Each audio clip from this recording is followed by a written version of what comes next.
Kung seryoso gagawin yung business, talagang nakita mo ng potensyal, gusto mong gawin ng seryoso, ang advice ko, at least mag 3 accounts ka. 1, 2, 3. Bakit at least 3 accounts? Kasi maximum is 7 accounts. Kung wala kang cash na pang 7 accounts, at least 3 accounts. Kasi pag 3 accounts, ang puhunan mo dyan, 8,400, yung top account mo, yung second tsaka third account mo, 7,000 na lang yan. 7,000 kasi 100 PV is worth 7,000 pesos kasi yung isang MGI dollar or isang PV is equivalent to 70 pesos. So sa ganitong senaryo, 8,400 yung top account mo, yan yung binayaran mo, SRP. Tapos yung second tsaka third account mo, 7,000 pesos na lang. So ang puhunan mo dyan, total 22,400. Yan ang total na puhunan mo. Pero may babalik sa'yo na 1,400 sa system, 1,400 sa system sa kabila, tapos may 4,200 na pairing worth na PV. So equivalent niyan, 1,400 plus 1,428 plus 4,200, 7,000 worth na babalik sa'yo. So pag minus mo yan sa 22,400, ang puhunan mo, parang lumalabas lang siya, 15,400. Yan lang yung lumalabas sa puhunan mo sa 3 accounts kasi merong worth 7,000 pesos na babalik sa'yo sa system mo. Tapos meron ka pang 3 salamin at again meron kang 3 accounts. So yung isang potential earning, isang account, magiging 3 account. So times 3 yung potential earning.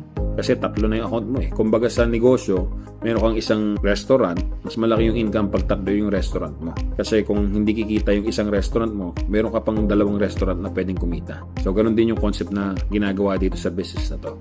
Kung hindi mo naman talaga kaya, kahit isang account muna. Which is 8,400. Now, kagaya na nangyari sa kaibigan ko, ginawa niya yung business, isang account pa lang siya kasi hindi niya kaya maglabas ng 3 accounts. So, nakakuha siya ng tao na naglabas ng 3 accounts. Okay? Si Mary. So, may nagbayad sa kanya ng 3 accounts. Kasi yung nagbayad sa kanya ng 3 accounts, nangailangan din ng 3 salamin para sa family niya. So, sa senaryong to, ang kinita niya is yung 1,400 na outright. Tapos meron siyang 1,400 sa system niya ng PV. Okay? 1,400 worth ng PV. So meron na siyang 3 accounts sa right niya. Ngayon gusto niya magdagdag sa kabilang linya niya ng another account. Kaso wala pa rin siyang capital. Ngayon na nangyari, may bumili uli ng salamin sa kanya. Worth 8,400. Meron kasi tayong salamin na halagang 4,200 lang. Meron tayong 8,400 na salamin, meron tayong 4,200 na salamin. Now since yung nagbayad sa kanya, member na, yung 4,200 na salamin, nabigyan ng discount. 3,500 na lang kasi member na eh. Kaya naman siya kumuha ng 4,200 na salamin or 3,500 bilang member para sa anak niya. So isang 8,400 na salamin at saka isang 4,200 or 3,500 na salamin para sa anak niya. So nagbigay ng total of 11,900 yung bumili sa kaibigan ko. So yung 11,900 na cash nasa kaibigan ko. Gusto niya magdagdag ng account. So ang senaryo, ganito nangyari. 1 PV, 70 pesos. So, ang 100 PV per registration. So, per registration, kailangan ng 7,000 pesos. So, ang ginawa namin, kinuha namin yung 7,000 dito sa 11,900 minus 7,000, may natirang 4,900 sa cash na hawak niya. Bumili ng 100 PV yung kaibigan ko. Ni-register namin ngayon sa account niya. Pinangalan namin sa kanya muna. Nagdagdag siya ng account na hindi siya naglalabas ng pera. Kasi, sa senaryong to, magkakaroon ng first pairing na 4,200. At magkakaroon uli ng 1,400 sa system niya ng PV worth. So ang kikitain niyang PV, kung ito total natin, nasa 80 PV ang kinita ng top account niya.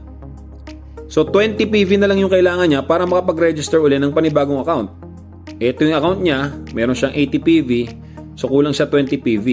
Per PV is 70 pesos, so bumili siya ng 20 PV para mapunan yung 100 PV. 70 pesos minus 1,400, ang natira sa pera niya is 3,500 na hawak. Okay, may 3,500 siyang cash na natira. Napunan niya yung 80 PV ng top account niya, nagkaroon ng 100 PV.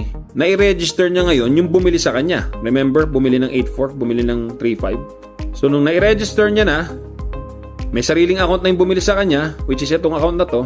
May salamin na to, na ibigay niya yung salamin. May salamin din yung account niya.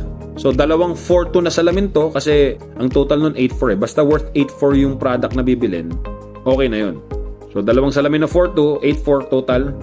Isang salamin na 8,400. So, anong nangyari? To cut the long story short, malamang nalilito na kayo sa mga sinasabi ko, na kapag bukas siya ng account niya, may salamin yung account niya, na kapag bukas siya ng account nung bumili, may salamin din, nabigay niya yung salamin na 4.2 dun sa bumili.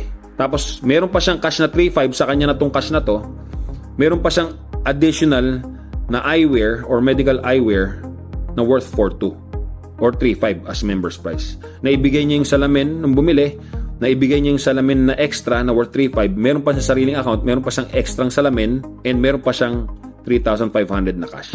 So, sobrang lucrative ng marketing plan natin. Mahirap i-digest to. Madadigest mo to pag nangyari sa'yo mismo. So, yun lang. Sky's the limit ang potential sa business na to.